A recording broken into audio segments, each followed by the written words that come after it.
Hola.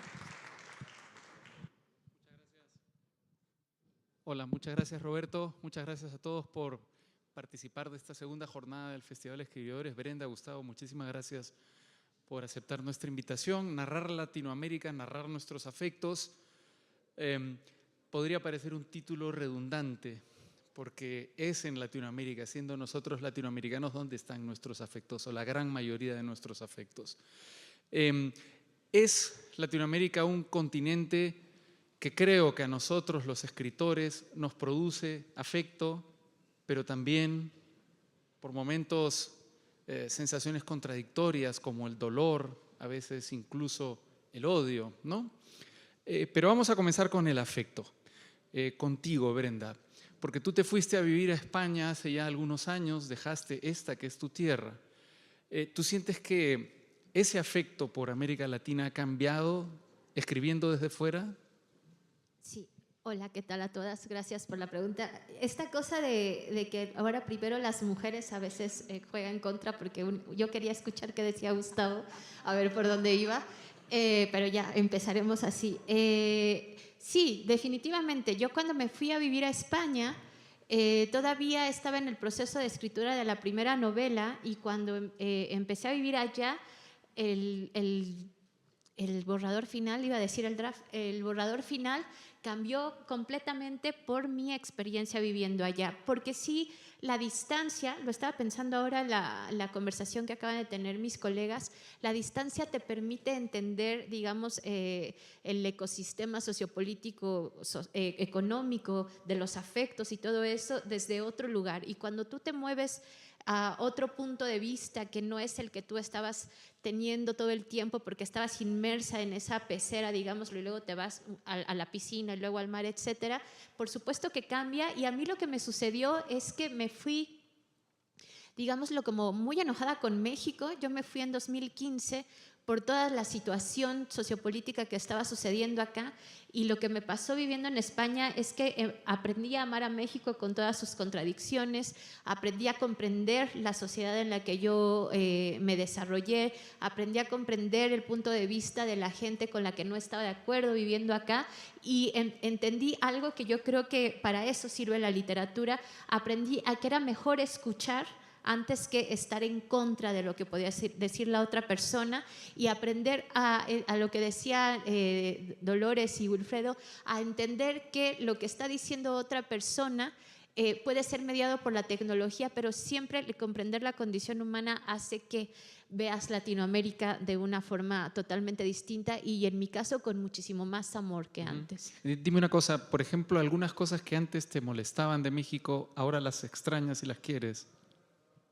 Bueno, así como extrañar y quererlas, no sé, pero bueno, yo me fui en un momento en el que todo este problema de la estructura de violencia contra las mujeres era el gran tema, ¿no? Yo recuerdo, y me lo recuerdan muchísimas personas ahora viviendo en España, que incluso yo hice una declaración que apareció en El País que decía: México es un estado feminicida, porque lo es, porque hay 10 mujeres muriendo todos los días por la impunidad que existe en este país, y por todo lo difícil y complejo que puede ser hablar de justicia en este país. Y estando en España, comprendí que no solamente la impunidad y la complejidad de ser Latinoamérica es violento, sino que en España también hay otro tipo de violencias, que se comprende una estructura como muchísimo más grande, y ahí fue cuando tuve como muchísimo más amor y comprensión al tipo de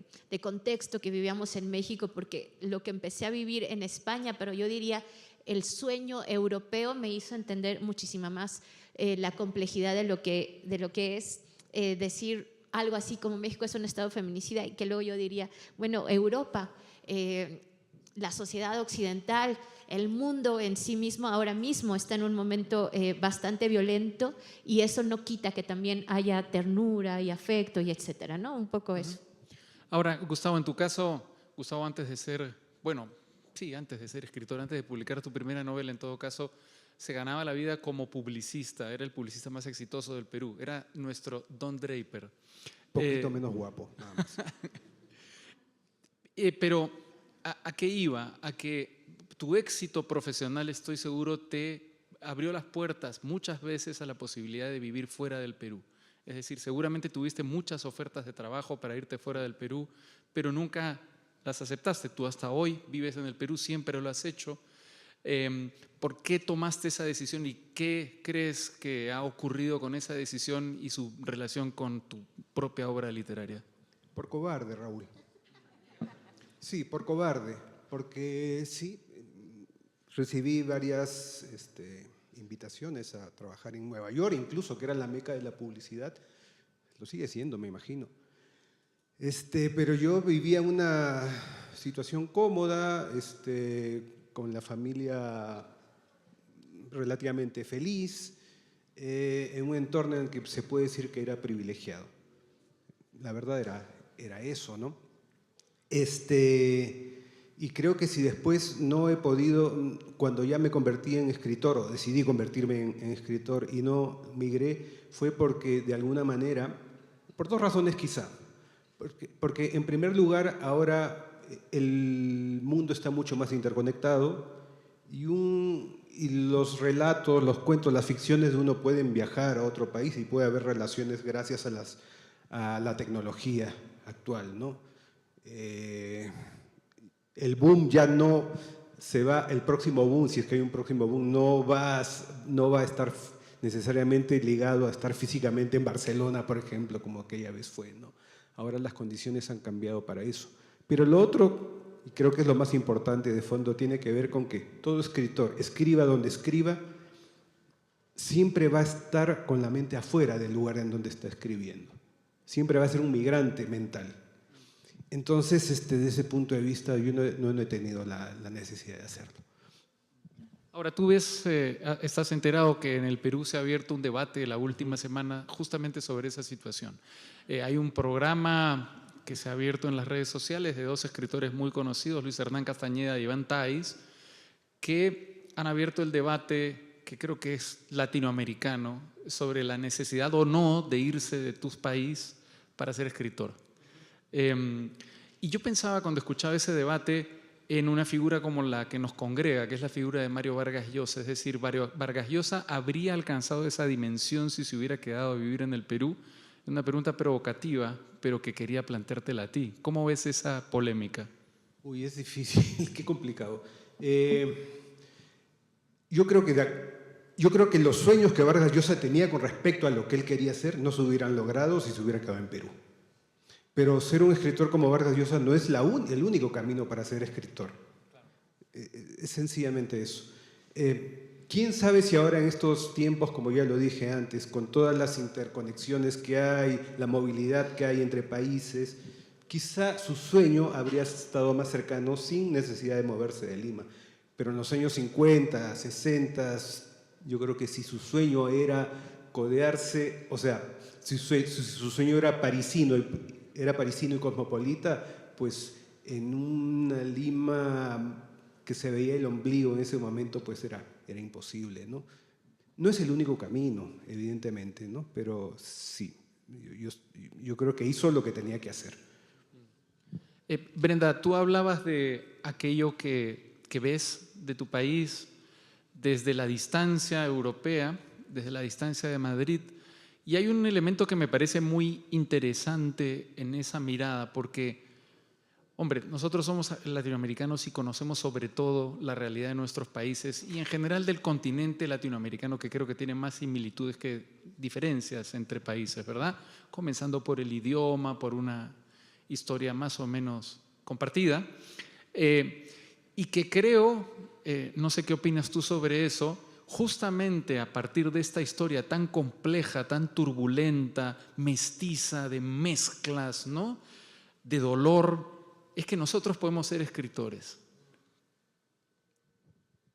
Sí, y voy a retomar con lo que acaba de decir Gustavo, ¿no? O sea, no creo que en el siglo XXI estemos con la idea de querer ser una especie de modelo de escritor del siglo XX. Me parece que ya no es así, y también creo que las lectoras y los lectores nos han demostrado que están buscando historias que les hagan sentir que están hablando de ellos, ¿no? Estaba yo pensando lo que dice Terry Eagleton, o decía Terry Eagleton, un crítico literario, que para él la literatura tenía que ver mucho con el poder, ¿no? Y que para los poderosos la literatura siempre era representación y para quienes no tenían el poder era estrategia. Y a mí me parece muy interesante eso, porque creo que justamente lo que el mundo está diciéndonos ahora mismo es: hay tantas narrativas oficiales que nos están diciendo que todo está tan mal, que nos vamos a morir, que el cambio climático es inevitable, que ya para qué hacemos cosas,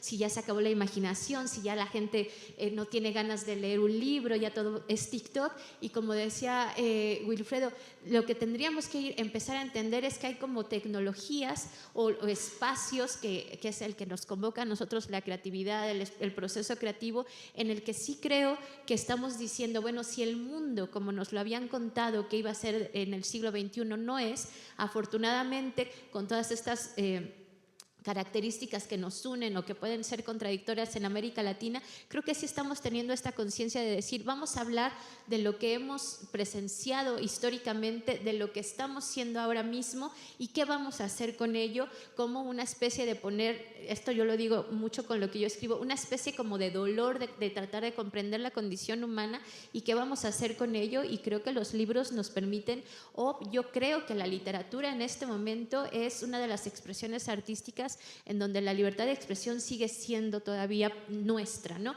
Hay espacios, no sé, estoy pensando en el teatro, en el cine, por poner un ejemplo, que si no tienen presupuesto, pues no se hace, ¿no? Pero nosotros invertimos un tiempo que afortunadamente tenemos, porque tenemos muchos privilegios, tenemos un tiempo que podemos utilizar para generar estas conversaciones sobre un mundo que yo sí creo, perdón por ser tan optimista, que está construyéndose y todo está por hacerse, ¿no? Y creo que América Latina sí tiene la batuta ahora mismo. No es casualidad que Gabriela Cabezón Cámara acabe de ganar un premio en Estados Unidos, que Samantha Schweblin también lo haya ganado, que Dolores Reyes sea traducida a 16 lenguas. No es casualidad que América Latina sea este espacio donde podamos generar conversaciones con todas estas complejidades políticas, sociales, económicas, pero de amor, pero de peleas, de condición humana. Creo que este es el momento y creo que América Latina, como escritoras y escritores, lo estamos entendiendo muy bien.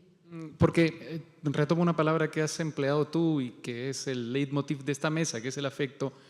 Es curioso porque es verdad, la literatura es este último territorio de la libertad de expresión, ¿verdad? Porque gracias a la literatura se pueden decir cosas que en otros lugares a veces no se puede decir, y de formas distintas, alternativas, que llegan a otro lugar, no solo al conocimiento, sino también al alma, o llamémoslo subconsciente si queremos, ¿no? Y mi pregunta tenía que ver con el afecto que hay detrás de cada novela que uno escribe, o cada relato, o cada poema, cada texto que uno escribe. Porque mi impresión, y me parece por lo que acabas de decir que piensas algo parecido, es que incluso los textos más críticos con tu país parten del afecto.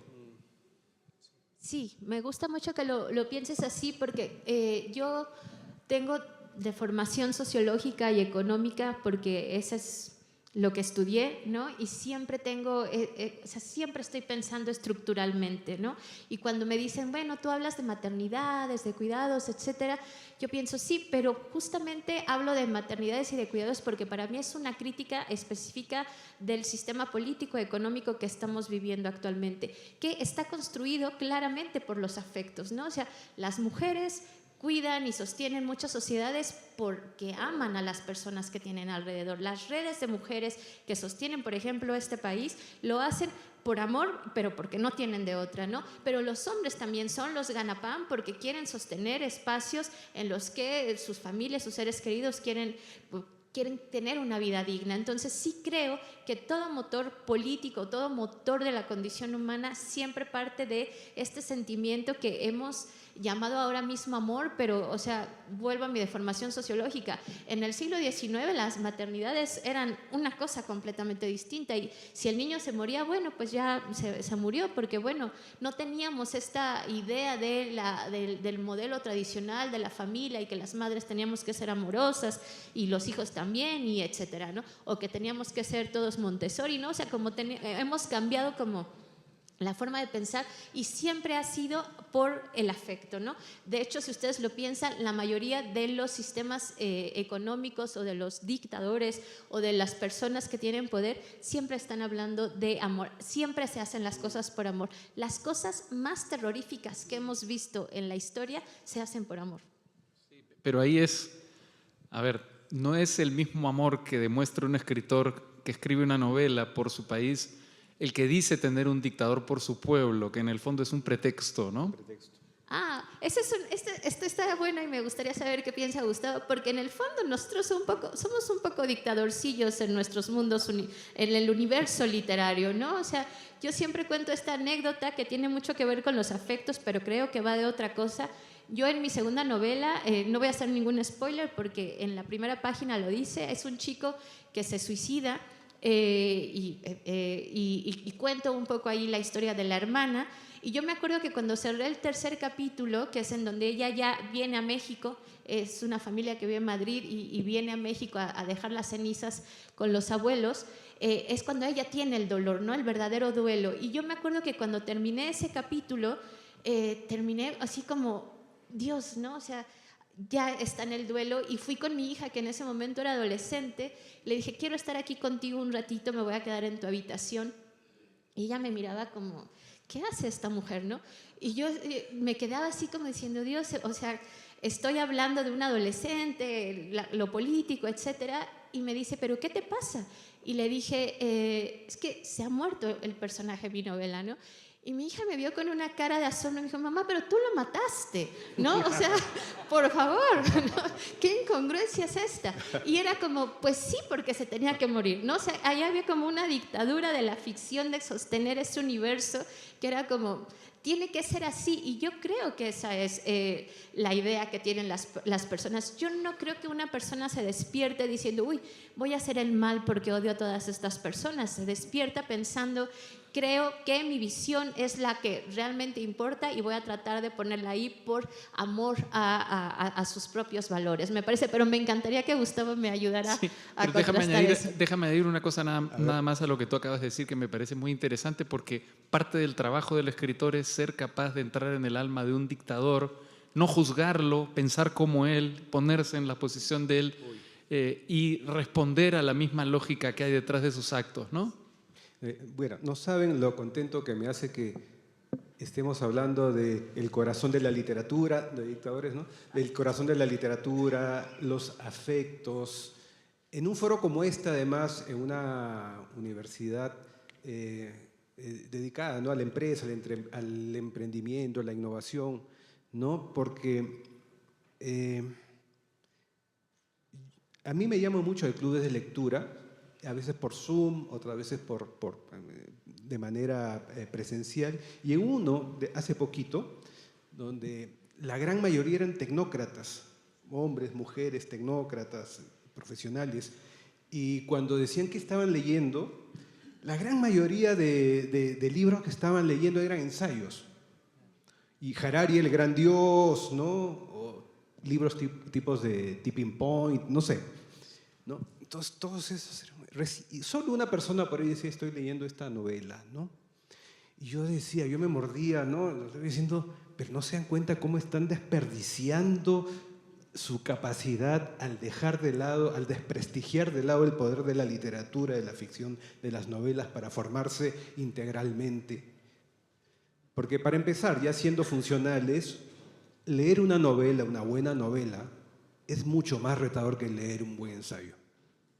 Está comprobado neurocientíficamente que es más retador para el cerebro acometer una novela, porque tienes que seguir el hilo de los personajes, acordarte qué pasó en tal página. Sí. Solo si me dejas añadir una cosa, hay estudios neurológicos que demuestran que la mente de un escritor funciona igual que la mente de un empresario, por la gran cantidad de sinapsis que hay que desarrollar. Es que escribir una novela implica hacerse 1.000.000 de preguntas literalmente mientras la vas escribiendo, ¿no? Entonces, funcionalmente. Pero desde el punto de vista ya del provecho, bueno, el provecho emocional, intelectual que le puedes sacar a una novela a raíz de los afectos, justo, esta es que muchas novelas uno puede aprender más de una sociedad leyendo una novela, una buena novela, que leyendo papers, ensayos. porque la literatura va al corazón de los conflictos, porque uno escribe como escritor enlazando sus emociones con las emociones que ha podido ir recolectando, ¿no? para su proyecto. Entonces me parece maravilloso que estemos hablando de esto justamente aquí. Dale. Te quería hacer la misma pregunta que le hice a Brenda, que tenía que ver con la relación del escritor y su país, pensando que incluso los libros más críticos parten del amor por el lugar que estás describiendo. Sí, en realidad no sé si a ti te pase lo mismo, Brenda, cuando yo me pongo a escribir algo, no lo hago como latinoamericano, no lo hago como peruano, yo no conozco ningún escritor de ficción que yo respete que diga, en esta novela voy a exponer estos puntos que me preocupan. Check, check, check, check. Porque para eso hay otras disciplinas, ¿no? Hay ensayos, artículos, incluso publicaciones en tus redes, si quieres ir a criticar ciertos aspectos. Cuando yo me siento a escribir una novela, yo pretendo entregarle una buena historia conmovedora a mis lectores. Y después, a posteriori, uno se da cuenta de todas aquellas preocupaciones que uno tenía por ser peruano, por ser mexicano, ¿verdad? Por ser latinoamericano. Y te das cuenta de dónde estaban metidos tus afectos. Yo, por ejemplo, con mis dos últimas novelas, o sea, 100 Cuyes y Mamita, yo me he dado cuenta mucho después, ya publicadas las novelas, de que en realidad las escribí para irme despidiendo de mi mamá. Así de sencillo, para procesar el hecho que no va a estar. Así de simple, ¿no? Sí, eso. Bueno, entremos a la obra de ambos, que tiene mucho que ver con los afectos, justamente. Has mencionado a Mamita, que es una obra que comenzaste a escribir o a pensar, corrígeme, cuando tu madre cumple 90 años, ¿verdad? Un poco antes. Y en ese momento eres consciente de que tarde o temprano tu madre no estará contigo y lo que quieres hacer es regalarle su propia historia, ¿verdad? Sí. Eso es un gran acto de amor, un gran acto de afecto. ¿Por qué no nos cuentas al detalle lo que yo acabo de resumir de una manera muy esquemática? Gracias, Raúl. Pero en realidad es un acto de amor egoísta, lo tengo que confesar. Lo voy a decir. ¿Por qué? Porque es verdad, Mamita es la historia de un escritor muy parecido a mí que tiene que escribir contra el tiempo esta historia que le debe de hace tanto a su madre, ¿no? Y tiene que entregársela antes de que sea demasiado tarde, cosa que ocurrió en la vida real. Pero finalmente me di cuenta de que si bien mi madre lo tomó como un regalo y como un regalo maravillosísimo, como la mejor tarjeta del Día de la Madre que se le puede entregar a una madre, en el fondo era un regalo para mí. Yo quería entender de dónde vengo, cuál es mi identidad, cuáles fueron los resortes que movilizaron la maquinaria que me trajo al mundo finalmente, ¿no? La historia de mi madre, su abuelo, este gran personaje de la época amazónica, de la época del caucho, o sea, mitificadísimo, amigo de Julio Verne, de Gustavo Eiffel y todo esto, ¿no? Mientras mi madre vivía en la miseria, o sea, no en la miseria, pero no vivía boyante, ¿no? Entonces, yo creo que tratar de entender eso fue un regalo para mí. Y un regalo a los lectores si es que finalmente conectan con eso, ¿no? O sea, siempre hay, volviendo al tema tuyo, lo que hablabas de cómo jugamos a ser dictadores en nuestras obras, ¿no? Hay un acto ahí egoísta, ¿no? De querer ser un poquito dioses siempre. Y el tema es después cómo te haces cargo de eso, ¿no? Pero esa es otra historia. En tu caso, Brenda, dos novelas exitosísimas, Casas Vacías y Ceniza en la Boca, finalista del Premio de la Bienal de Novela Vargas Llosa del año 2022, que giran en torno a un gran tema que es el tema de la maternidad. Hay muchos otros temas, pero creo que ese es el núcleo, digamos, de tu propuesta. Pero no la maternidad, en fin, idealizada o romantizada, sino una maternidad que puede llegar a ser muy cruel, muy dura, es decir, ese espacio en el que nosotros estamos se nos ha enseñado que es el lugar del amor y del afecto por excelencia, que demuestras en tus libros que puede ser también un infierno, ¿no? Sí, lo que pasa es que yo sí creo que el mundo está configurado para que las maternidades no se puedan ejercer justamente con la idea de que sean amorosas, tiernas, etcétera. Lo pensaba con lo que decía Dolores hace un momento sobre las nuevas generaciones que les está costando generar un lenguaje, tener como esto que a lo mejor en nuestras generaciones todavía era más fácil porque, no sé, yo pienso en mi madre trabajaba, pero sí que tenía sus momentos de cuidarnos, y yo no creo que fuese porque ella dijera quiero ser una mujer amorosa, sino porque, bueno, las mujeres y los hombres somos afectuosos per se, ¿no? Creo que las maternidades ahora mismo se están cuestionando justamente porque nos están pidiendo un imposible, ¿no? Yo siempre lo pongo con la misma idea de nos piden o nos dicen que hemos nacido para ser felices. Yo digo, ¿pero de qué estás hablando? ¿No? O sea, para empezar, la felicidad en sí misma es un concepto construido hace apenas unas décadas, y además hay que ser felices, pero también hay que ser exitosos, ¿no? Pero que tú dices, pero ¿qué clase de ficción es esta? Esto no pasa realmente, ¿no? Es una verdadera ficción publicitaria. Es una ficción publicitaria que hace que haya unas frustraciones enormes, tremendas, porque nunca vas a poder ser ni la persona más exitosa. Ya lo decía un grupo musical Travis, que dice, siempre es más verde el jardín de al lado que el tuyo. Nunca vas a ser una buena madre, nunca vas a tener un éxito, nunca vas a ser feliz, porque ¿qué son esos conceptos totalitarios? Y ahí apelo otra vez a la literatura, ¿no? Justo la literatura nos permite generar universos que se acercan muchísimo más a lo que pensamos digamos, en lo privado o en las conversaciones más cercanas que en los espacios públicos. En los espacios públicos nos vestimos adecuadamente para decir, sí, mira, sí soy exitosa, fui finalista de la Vargas Llosa, estoy viajando por un montón de países, y en lo privado, acá atrás, no me tengo que exponer, estoy hablando con Dolores de cosas muchísimo más en carne viva, ¿no? O sea, es decir, sí creo que cuando yo cuestiono las maternidades en mis libros, cuestiono el mundo en sí, la condición humana, y esta idea de decir, acabemos con los conceptos totalitarios de alcanzar un ideal, porque por eso una termina no escribiendo la novela a la madre o a la pareja o al hijo. Yo siempre les dedico mis novelas a mis hijas, y sí me pregunto como estar viajando, ¿no tendría yo que estar con ellas? Y luego digo, no tendría que estar con ellas, porque prefiero que vean que su madre es totalmente defectuosa, que no cumple con ningún estándar tradicional, pero que está haciendo lo que quiere. Y creo que ese es el mejor ejemplo que le quiero dar a mis hijas respecto a que puedan hacer lo que quieran, ¿no? Yo siempre le deseo a la gente, yo a la gente no le deseo felicidad, yo le deseo armonía. Armonía también es una cosa muy... Pero un poquito menos. Me acabas de decir, armonía, Dios mío, no la tengo.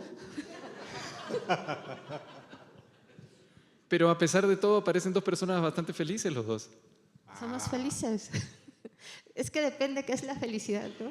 Depende del cheque.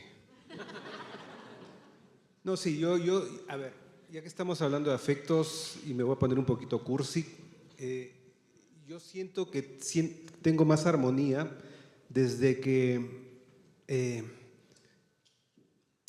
voy a retroceder un poquito más, ¿no? Yo fui criado en un entorno muy machista, muy conservador, en un colegio solo de hombres. El típico, ¿no? Los hombres no lloran. Y decirle a una persona que no puede llorar, que no puede mostrar sus sentimientos, es decirle, es mutilarla. Es mutilarla. Pero somos millones de hombres los que hemos crecido, ¿no? Con ese mandato. Y probablemente yo me haya dedicado a escribir justamente para expresar lo que no se me permitía expresar oralmente, usualmente en mi entorno, ¿no? Y yo siento que a raíz del nacimiento de mis hijas, yo tengo 3 hijas, algo se empezó a mover en mí, ya son grandes ellas, y siento que me he abierto más, y siento que desde que muestro más mis afectos, no solo en la literatura, sino en el plano del cara a cara, mi vida es más fácil. O O sea, desde que digo más seguidamente te quiero, sin pudor, así, ¿qué van a decir de mí? Van a pensar que soy rosquete, como se dice en Perú. Mi vida es más armoniosa, la verdad que sí. Bueno, tú lanzaste un podcast que fue muy conocido en el Perú que se llamaba Machista con Hijas. Sí, sí. ¿Cómo surgió esto? El nombre es muy provocador, pero parte, digamos, de ese reconocimiento, ¿no? Justamente de estas enseñanzas que de alguna manera te programan para comportarte de alguna manera. Sí, Machista con Hijas, su podcast me pidieron desde España y le fue bien, ¿sí?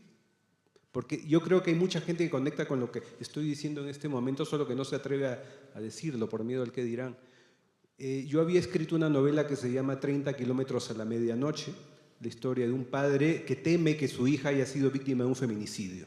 Entonces, en el fondo pasó lo que siempre pasa con mis novelas. Yo escribo sobre cosas que me preocupan y de las que no estaba tan consciente al momento de escribirlas. Entonces, yo me di cuenta, después de terminar esa novela, de que, caramba, me preocupaba mucho ser padre de mujeres en una sociedad muy machista como la peruana. ¿Bien? Y después, cuando de España me piden, ¿tendrás alguna idea para un podcast? Inmediatamente pensé en todas estas anotaciones que yo había hecho al margen de la novela y que no entraban en la novela. Un montón de reflexiones que no podían entrar porque si no ya la novela se desdibujaba, ¿no? Y salió Machista con Hijas. Yo digo que jamás voy a ser un feminista, siempre voy a ser un machista en constante redención. Así de sencillo. Es imposible quitarte el chip de tantos años, todo lo que has mamado, pero darte cuenta o estar abierto a darte cuenta es algo a lo que aspiro, y desde que estoy en esa frecuencia, pues sí puedo decir que sí, la armonía por ahí está. En tu caso, Brenda, tus novelas hablan de esta relación de la que hemos comentado, que es la relación de una madre y sus hijos, pero hay otras relaciones que aparecen en estas novelas. Tú mencionaste una de ellas, que abre Ceniza en la boca, que es la relación entre dos hermanos, que creo que descubre la protagonista de Ceniza en la boca descubre la profundidad de su vínculo con su hermano en el momento de la muerte de su hermano, ¿verdad? ¿Cómo dirías tú que funcionan las relaciones filiales a ese nivel? Luego está también, por supuesto, la relación entre una madre y una hija, como la planteas tú, desde la hija hacia la madre, pero está a la inversa la relación, ¿verdad? Por supuesto, la vida nos cambia cuando tenemos hijos, pero mi lectura de Ceniza en la boca fue muy distinta, estoy seguro, por el hecho de haber sido padre, que si lo hubiese hecho antes, ¿no? Sí. Yo siempre pienso que soy una escritora que pertenece a una generación que estamos en tránsito, y cuando digo que estamos en tránsito estamos formadas, y yo lo digo con mucha tranquilidad y con mucha felicidad, porque creo que en Latinoamérica tenemos una tradición literaria increíble que viene del boom, pero que también viene por ejemplo, aquí en México tenemos a Nelly Campobello, ¿no? O sea, sí estoy formada por el siglo XX en muchísimas cosas, y formada tratando de deconstruir para saber qué está pasando. Entonces sí creo que somos generaciones que estamos escribiendo cosas que cuestionan esto, bueno, un poco lo que decía Gustavo, ¿no? Como el Estado patriarcal, los machismos, los feminismos, lo que significa ser mujer en este momento. Y yo creo que para mi generación específicamente, y para las nuevas ya no estoy tan segura porque no tengo TikTok, pero lo que me parece es que nosotras ya no creemos que el amor de pareja sea lo más importante en nuestra vida, ¿no? Que ya estamos como repensando cómo estamos viviendo el mundo, y eso nos hace, por ejemplo, no sé si sea tan actual porque ahora todo es muy rápido, hay una especie que se fagocita a la hora de las conversaciones públicas, en las que ahora nuestros afectos como mujeres tienen que ver como si somos buenas amigas entre nosotras, ¿no? Entonces ya hay una especie de fiscalización de, ¿estás siendo responsable emocionalmente conmigo como amiga? ¿Eres una buena amiga? Y a mí me parece que ahí hay una trampa muy grande respecto a justamente pasar esa conversación que teníamos con un hombre o con una pareja hacia las relaciones, digamos, afectivas elegidas. Eso lo intoxica, ¿no? Sí, por supuesto, o sea, porque justamente la fiscalización es el problema. Y hablo de esto porque iba a las relaciones afectivas. Para mí no hay una relación más, vamos a decir, más honesta que la de los hermanos y las hermanas, porque es algo que no eliges, ¿no? O sea, te vas a despertar y vas a ver a esa persona, te caiga bien o te caiga mal, huela mal o no huela mal, ¿no?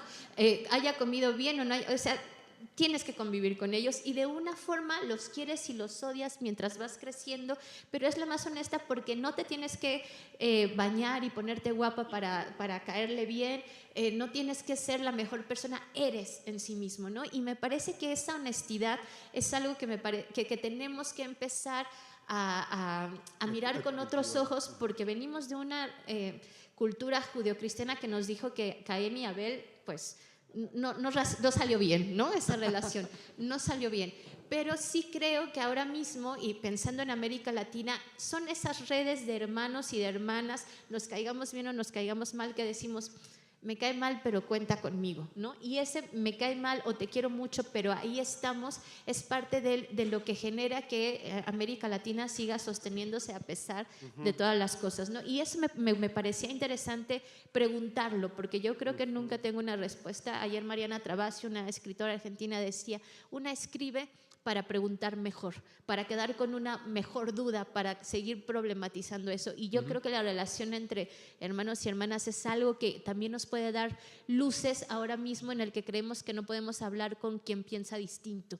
En realidad tú tienes que hablar con tus hermanos, aunque pienses totalmente distinto, y tienes que llegar a consensos, ¿no? Y creo que ahí hay algo importante socialmente. Es bonita esta descripción de la literatura como un mecanismo de conocimiento que genera preguntas que solo generan más preguntas, es decir, nunca hay respuestas, porque las respuestas siempre son más preguntas, ¿no? Exacto, que terminaría diciendo, porque para mí ni casas vacías, que evidentemente el leitmotiv es la maternidad, es de maternidades. Y ceniza en la boca para mí no es de migración, sino de duelo. Y sin embargo, las conversaciones, las lectoras, lo que me vienen a decir es, yo me pregunté esto, me identifiqué aquello, y es ahí como me ayudan a comprender mejor mi propia falta de respuestas, ¿no? Y creo que para eso sirven los libros, para decir, no había entendido esto, no sabía que el mundo lo había visto así, no estoy de acuerdo, pero vale que sea de migraciones, ¿no? O sea, como una va aprendiendo todo el tiempo.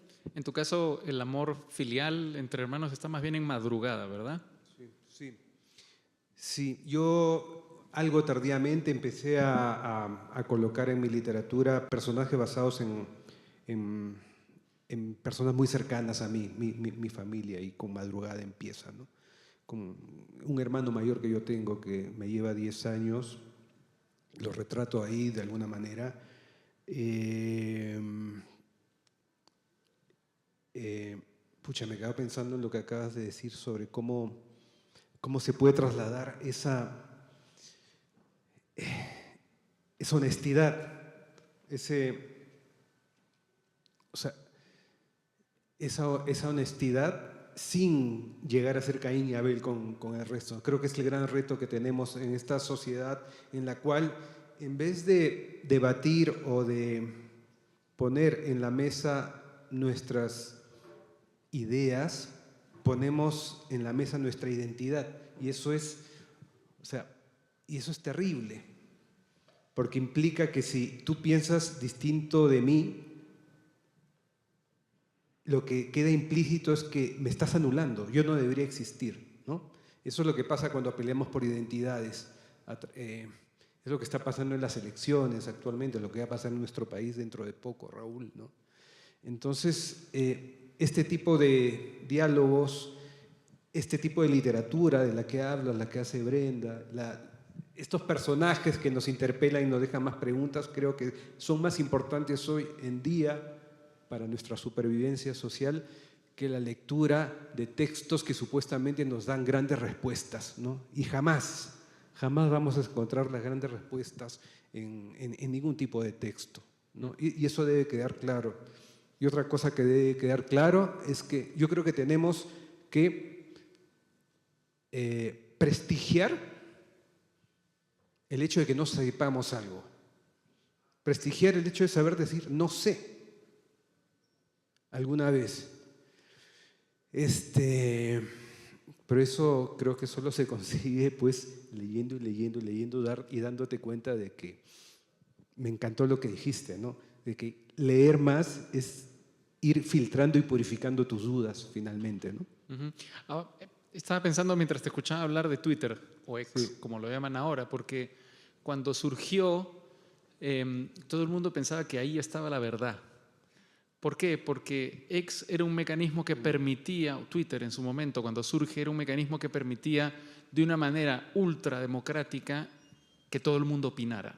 Entonces no importaba que fueses una persona anónima, pequeña, que no tuvieses mayor relevancia social, tus posts o tus publicaciones, en teoría, podían competir con el Washington Post o el New York Times, digamos. Ahora lo que hemos visto es que eso no fue así, ¿verdad? Que lo que ha conseguido más bien Twitter y en general las redes sociales, sobre todo las que más se dedican a la información, es por medio del algoritmo a retroalimentar posiciones, porque normalmente a ti te recomiendan cosas con las que tú estás de acuerdo. Exactamente.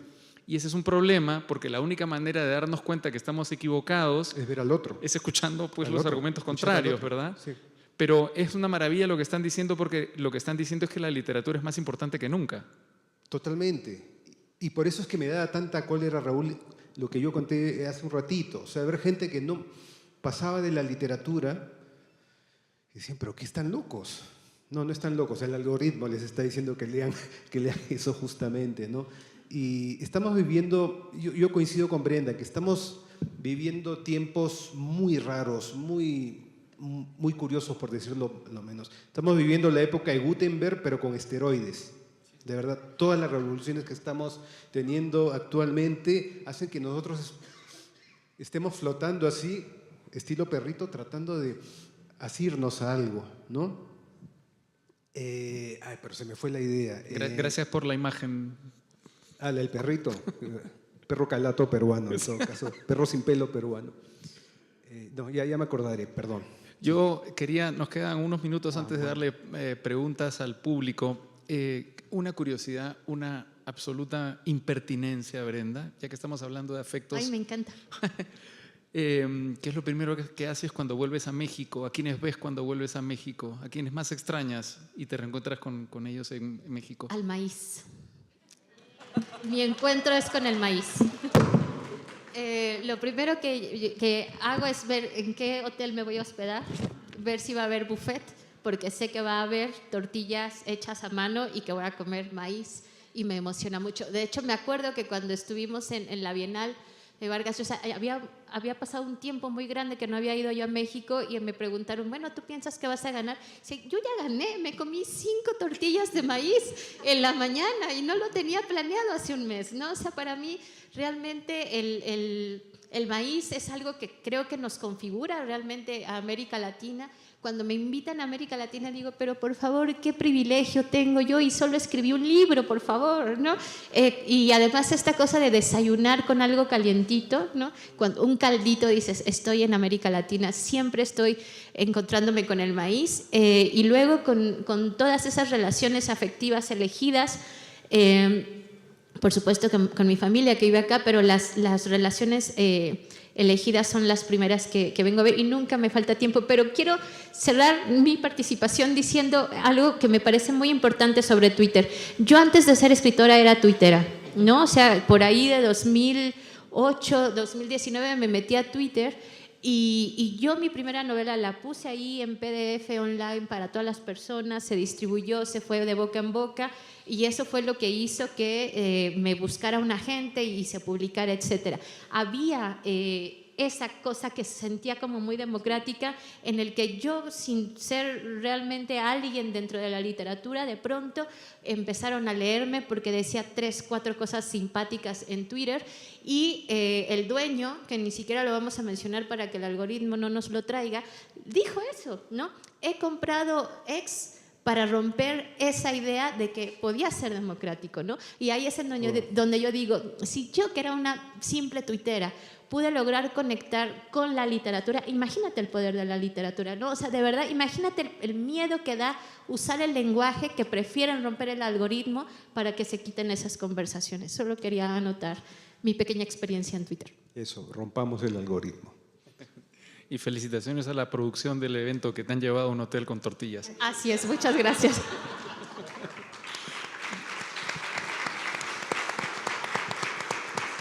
Quería, por supuesto, abrir el turno de preguntas para el público. No sé si hay alguna consulta. Aquí hay una, por favor. ¿Quién tiene los micrófonos? Y primero aquí al medio hay el señor de camiseta negra y luego arriba. Hola, ¿cómo están? Muchas gracias por venir. Mi pregunta vincula varias cosas que mencionaron, por ejemplo, con lo del machismo, los feminicidios y cómo la literatura siempre genera más preguntas. ¿Creen que para combatir estos ismos, estos extremismos que mantenemos, la literatura puede ser una herramienta mejor porque precisamente detona lo emocional? Es decir, porque no se queda simplemente en una discusión lógica, sino que logra buscar conmover al otro para entender qué es lo que le pasa a la persona distinta, a la que tiene una identidad diferente. Gracias. Sí, definitivamente yo creo que una de las grandes maravillas de la literatura es que te permite ponerte en épocas distintas y en situaciones distintas que nunca te habrían pasado en la vida. Y es cuando conectas tus emociones en que es posible la transformación, ¿no? Cuando uno lee, yo leo libros de historia y me encantan los libros de historias, pero es bien raro que un libro de historia te haga sentir, ¿verdad? Un libro de historia te puede hacer comprender, entender, y eso está bien. Pero la literatura está para hacerte sentir. ¿Qué sentía Cleopatra cuando un hombre 30 años mayor la seducía, como Julio César? Eso, tratar de entender los sentimientos es lo que pueden hacer que uno sea un poco más, no sé, cambie un poquito más su visión de las cosas. Y eso sí te lo da la literatura definitivamente. Sí, yo agregaría como 2 cosas muy puntuales. Yo vuelvo a poner sobre la mesa en la conversación pública de la importancia del lenguaje como tal, ¿no?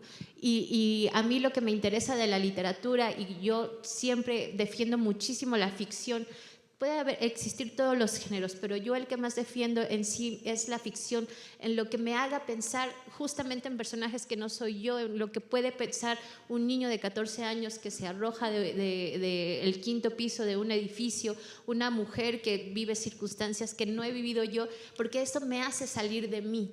Y al salir de mí y tratar de comprender eso otro que no comprendo en su totalidad y que me hace querer hurgar e inmiscuirme en esa otra realidad, es lo que permite que un libro pueda tener, más allá de una conversación de yo pienso que está bonito o no está bonito, decir, como no estoy hablando de mí, como no estoy hablando de mi circunstancia que me puede poner en aprietos porque qué tal que digo que soy una mala madre o que me cae mal mi hermano o lo que sea, puedo hablar de un personaje ficticio en el que podemos decir, yo creo que este personaje pues sí hizo esto por aquello, y entonces vas externando ideas que se desindividualizan y lo permiten hacer colectivo. Y cuando hay una conversación que apela al pensamiento colectivo, es cuando sí creo que un libro no va a cambiar el mundo, pero sí cambia una conversación y sí transforma el lenguaje en sí mismo. Y otra cosa impresionante de la literatura latinoamericana es y que me peleo un poco con los españoles, aunque ahora ya están un poquito más abiertos, tenemos un lenguaje tan rico en América Latina en el que él dice pucha y comprendo perfectamente lo que quiere decir con pucha, aunque en México no lo digamos, ¿no? Y si yo digo esto está chido, estoy seguro de que él lo va a comprender.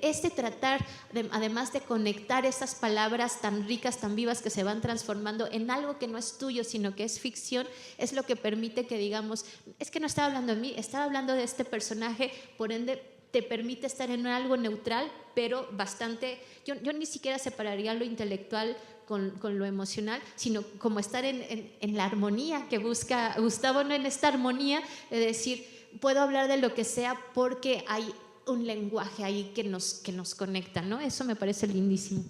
Es que a veces olvidamos que cada uno de nosotros somos ficciones bípedas.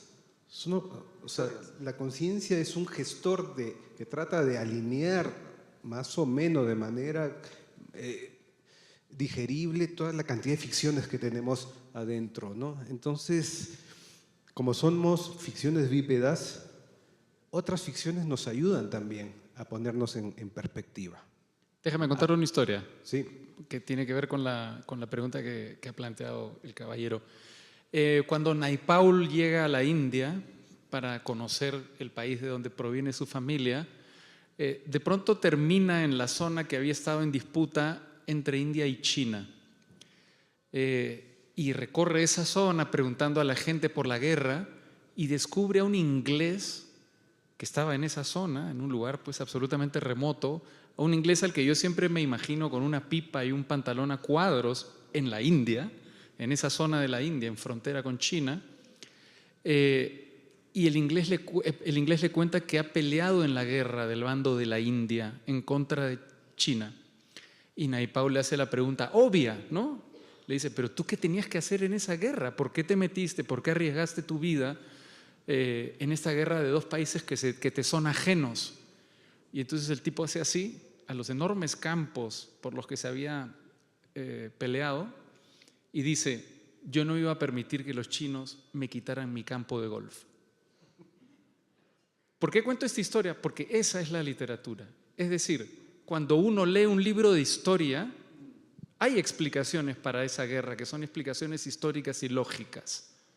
Pero la literatura no va a esas explicaciones y a esa perspectiva de los hechos, sino a la perspectiva a veces caprichosa de las personas, de los personajes, a una perspectiva que si uno quiere verlo desde el punto de vista del cine está a ras de suelo, ¿verdad? Eso. ¿Hay una pregunta arriba también? Sí, por favor. Hola, ¿qué tal? Muy buenos días. Esta pregunta es para ambos. ¿Qué libros, ensayos o textos, de literatura o no, han leído ustedes que de verdad les hayan servido para entender mejor, para aguantar el trancazo o para darle otro sentido a sus propias experiencias de ser padres, de ser madres, de ser hijos o hijas, o de lidiar con las paternidades y las maternidades que les tocaron o que les hicieron falta? Entramos al rubro recomendaciones. Wow, qué bravo. Pues si quieres empiezo yo, porque justamente responde un poco a lo que estaba diciendo Raúl sobre el capricho, que me encanta esa palabra y esa cosa que tienen los humanos. No sé si los otros seres vivos son caprichosos, me interesaría saberlo, pero yo recuerdo que a mí me marcó muchísimo el capricho que describe Milán Kundera en La insoportable levedad del ser, el capricho del hijo de Stalin de querer hacer sus necesidades fisiológicas sin que lo viera nadie, tener ese pequeño espacio de privacidad y que eso lo hace terminar acribillado en las rejas en las que estaba, se me fue la palabra, bueno, preso, pero no es la palabra, pero tú sabes, ahí dentro, ¿no? A mí, recluido, muchas gracias. A mí esa escena, o sea, como por todo lo que implicaba Stalin y lo que implicaba todo lo que estaba contando Milán Kundera en ese libro que es increíble, me hizo pensar justamente cómo puede ser que esa decisión tan estúpida haya hecho que acabe con su vida, ¿no? Pero que es tan estúpida, pero no, porque uno tiene derecho a este tipo de privacidad, ¿no? Como quiero tener el capricho de decir, no, yo puedo tomar la decisión o tener la autonomía en este momento de incluso morir, pero decir, quiero hacer mis necesidades fisiológicas en privado, ¿no? O sea, parece como muy absurdo, pero eso genera grandes cambios, incluso históricos en ese momento en Praga, ¿no? Entonces, ese libro a mí me marcó muchísimo, como era bastante joven y era como, wow, ¿no? O sea, como la humanidad es esto. Luego me importó muchísimo porque sí creo que es un libro que habla de personajes muy contradictorios, pero además habla de un momento histórico súper importante y que termina hablando de algo que va a cerrar con lo de la mesa, de cómo los afectos configuran las decisiones políticas de un país, ¿no? De cómo un hombre exitoso, por tener afecto a la persona con la que decide pasar su vida, termina siendo nadie cuando era un médico, ¿no? Ese libro a mí me marcó muchísimo y me hizo pensar en mi condición de mujer, en mi condición de ciudadana, en mi condición, no de mamá en ese momento, pero en si valía mucho la pena ser mamá en un mundo así. Y bueno, sí, para mí el mundo sigue valiendo mucho la pena. Sí, para mí hay 3 autores que a mí me marcaron, ya que hablaste de eso, y ya que estamos hablando de los afectos, me interesa traerlos aquí, sobre todo en esta época donde el cinismo está tan bien visto, ¿no? Deberíamos ser más afectuosos que cínicos, en realidad. Y para mí hubo 3 autores peruanos que a mí a los 14, 15 años me impactaron de manera tremenda, ¿no? Por la ternura que había en ellos, ¿no? Uno es Osvaldo Reynoso, tiene una novela, bueno, no sé si es novela, son relatos hilados que se llaman Los Inocentes, no sé si esté aquí en México, Osvaldo Reynoso. Alfredo Bryce Echenique, cuando leí con Jimmy en Paracas, yo era ese adolescente que siente pudor de que lo vean con su padre, o sea, toda la ternura y el humor que había en esos relatos a mí me impactaron mucho, ¿no? Y Julio Ramón Ribeiro, los cuentos de Julio Ramón Ribeiro a mí probablemente mi generación, no sé si la tuya, Raúl, le tenga un... Escúchame, yo recuerdo el agujero negro que se me abría en el estómago cuando iba en combi de la Universidad Católica a mi casa y terminaba cada cuento de Ribeiro. Uy. Cada uno de los cuentos de la palabra del mudo era... Sí, la palabra del mudo, esa es la antología. Esos 3 autores para mí fueron cruciales. Y otro libro al que siempre voy, es para mí una pequeña Biblia, es Pedro Páramo. Es una obra maestra. Esto no es un acto de demagogia lo que estás haciendo aquí en México. Siempre lo digo. Siempre hay grabaciones. Sí. Muy bien, queda tiempo para una pregunta, sí. No, pensé que era una pregunta, tenía el micro más. Ahí, por favor. Creo que es una queja más que una pregunta. Muchas gracias. Buenas tardes y bienvenidos. Mi pregunta es para Brenda. En Casas Vacías, en tu novela, se percibe una gran intensidad emocional y hay una conexión muy profunda con la experiencia humana. Pero, ¿cuál es tu objetivo en particular hacia el lector? ¿Qué pretendes provocar con este tipo de narrativa? Me encanta que me hagas esta pregunta porque justo en Casas Vacías no tenía ningún tipo de intención, ni siquiera sabía que la iban a leer, creí que la iba a leer mi mejor amigo Yuri Herrera y mi papá, creí que se iba a quedar ahí, no tenía ningún tipo de intención, ni siquiera me imaginé que iba yo a estar aquí hoy, no quería ser escritora, ¿sabes? O sea, la escribí simplemente por un acto muy egoísta, que era que mi amigo Yuri Herrera, que es escritor, me decía, tú tienes que escribir, y yo me negué muchísimo tiempo a ello, hasta que quedé desempleada, en un momento además muy complicado en México. En ese momento, creo que todavía es así, pero yo lo empecé a vivir en ese momento en el que todas las noticias eran peor al otro día, ¿no? O sea, habían muerto los niños del 5 de junio en Hermosillo y luego había desaparecidos y luego había muertos. No sé si era como una... oleada de tragedias terribles que a mí como persona me abrumaba mucho. Estaba desempleada y de pronto dije, pues voy a ver si es verdad que puedo escribir una novela. Esa era mi propósito y mi objetivo con Casas Vacías, y justamente creo que ahí una de las cosas que yo más defiendo a la hora de defender la ficción es que uno empieza con una idea, con un sentimiento, un enojo, una imagen, a veces una canción, lo que sea, te mueve algo y luego ya la literatura va a decir por sí misma, el hecho literario, como lo dicen los académicos, terminan ustedes, ¿no? Que se preguntan, pero Brenda, ¿qué quiso decir? Pues yo te confieso, ¿quién sabe qué quise decir? Yo quería saber si era capaz de escribir una novela, tenía mucho dolor en ese momento de todo lo que sucedía en México, me preocupa mucho el tema de las desapariciones, me preocupa mucho no solo el impacto político, sino el impacto de que estemos ahora y luego ya no estemos, que no haya respuestas, que todos vayamos a desaparecer, no sé, como es una obsesión que yo tengo todo el tiempo, y me parecía que ahí si algo que yo quería hacer era quitar el estigma de que las personas desaparecidas en este país, pero creo que en América Latina, si eres mujer y desapareces es porque seguramente estabas haciendo algo malo. Y si eres hombre es porque seguramente eras el malo. Y me parece que esos estigmas tan terribles políticamente generan una ausencia de preguntas y de respuestas que yo quería encontrar en un niño de 3 años que no tenía una manera de comunicarse, digamos, como lo que se considera normal.